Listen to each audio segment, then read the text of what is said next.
And God said, I will turn your darkness into light. I'm often asked, Ken, the interest in college and chaplaincy, how have you thrived and survived 18 years in higher education? I must say it's not always been an easy journey. And I have not always felt that faith development has been welcomed by all the administration and staff. But to the answer to the initial question, I honestly love the energetic enthusiasm along with the lively creativity that engulfs the campus through the lives of these emerging young adults. The transformation that unfolds within 4 short years of college is inspirational to both watch and experience. I very much relish the opportunity to grow alongside these students, sharing that incarnate presence that is so meaningful and profound, to witness as each student begins to capture a sense of their own identity and uncover that place under the sun.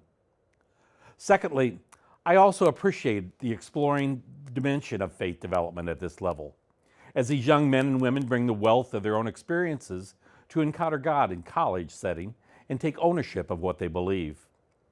Through an intentional faith-based relationship involvement, we can invest in personal growth and become invested in the process of becoming part of a community that provides a significant foundation, a gathering of friends who in turn offer a collection of defined ideals, values, and beliefs. These are social examples of how to live out life with a passion that is grounded in a faith-based truth and exploration. I don't know how different this generation honestly is compared to what young adults were like 2 decades ago. Today's college students do appear to have the same desire to connect and be part of something larger than themselves. There is that very evident and transparent craving to grasp hold of a hope and a trust while they are discovering authentic love and the passion that life does offer. This new generation is more secular, tech-savvy, and maybe are a little less prepared than their predecessors. As a whole, they tend to embrace a stronger shade of cynicism and sheer anxiousness about their future. While going through this major transition in life, they all desire a glimpse of what their future entails, and most seek direction from others. Young adult advocate Pamela Ebston King uses the example of the old board game Battleship, noting how players navigate and locate their boats. She writes, "Youth need coordinates to locate themselves, to form an identity. They need reference points to plot out and to know their specific course in life's journey. Navigating within precarious waters isn't an easy voyage, as we all discover. There are many opportunities to explore, but the waters are found to be turbulent and deep as young adults take a risk to dive into what life offers. As emerging young adults navigate their passage, take on risky endeavors, discern their sense of self, their identity, their purpose, they glean the gift of insight and begin to lift a mysterious veil to discover and explore their surroundings with a new set of eyes. College students today have a wealth of outlets, so many choices, and I can only imagine how overwhelming and stress-filled their souls can be. The generations that walk before them have left things in a precarious state. Many parents have not provided stability at home or within their family unit. Direction remains elusive for many of these young lives, and many are left to their own devices and sources of comfort. There's a multitude of allegiances competing for their attention and time these days.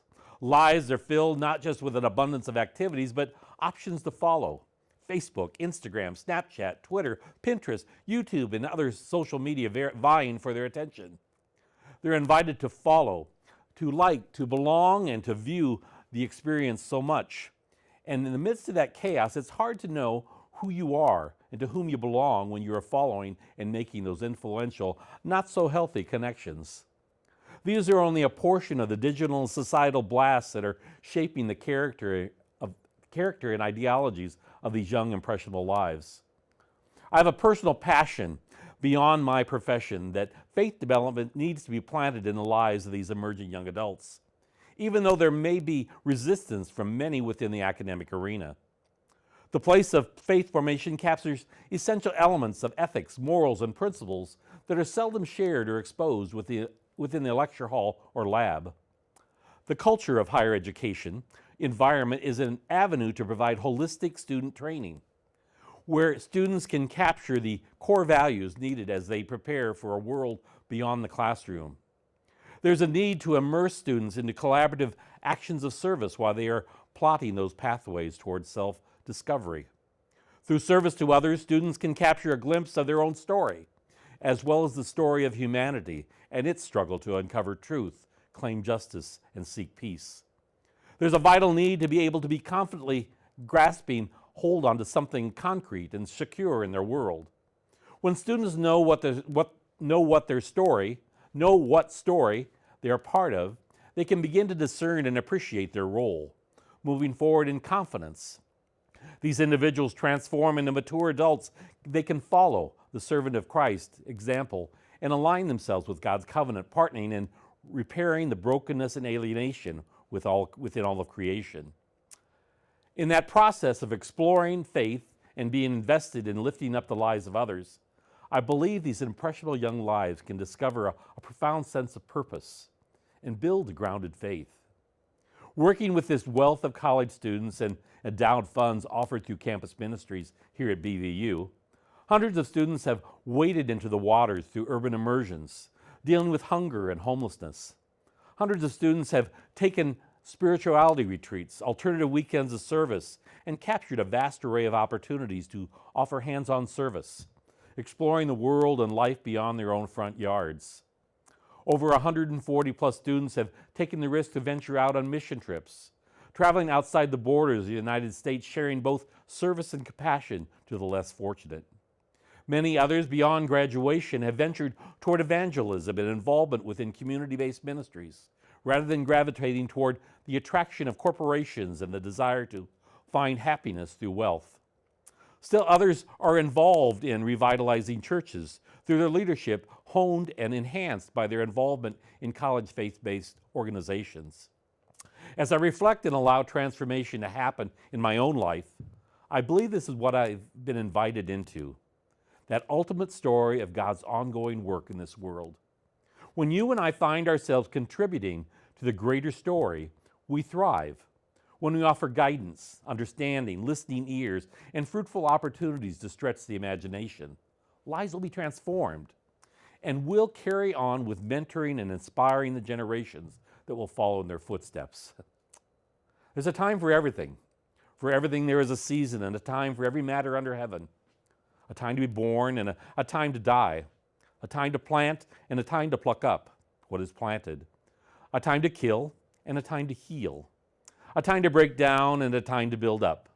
A time to weep and a time to laugh. A time to mourn and a time to dance. A time to cast away stones and a time to gather stones together. A time to embrace and a time to refrain from embracing. A time to seek and a time to lose. A time to keep and a time to cast away. A time to tear and a time to sow. A time to keep silent and a time to speak. A time to love and a time to hate. A time for war and a time for peace. This is your time. This is your place. This is your time to grow in faith and in hope, to change the world and change your own life. I thank you for this opportunity. I thank you for the wealth that you bring to my heart and my soul. May you be blessed throughout your days. Thank you.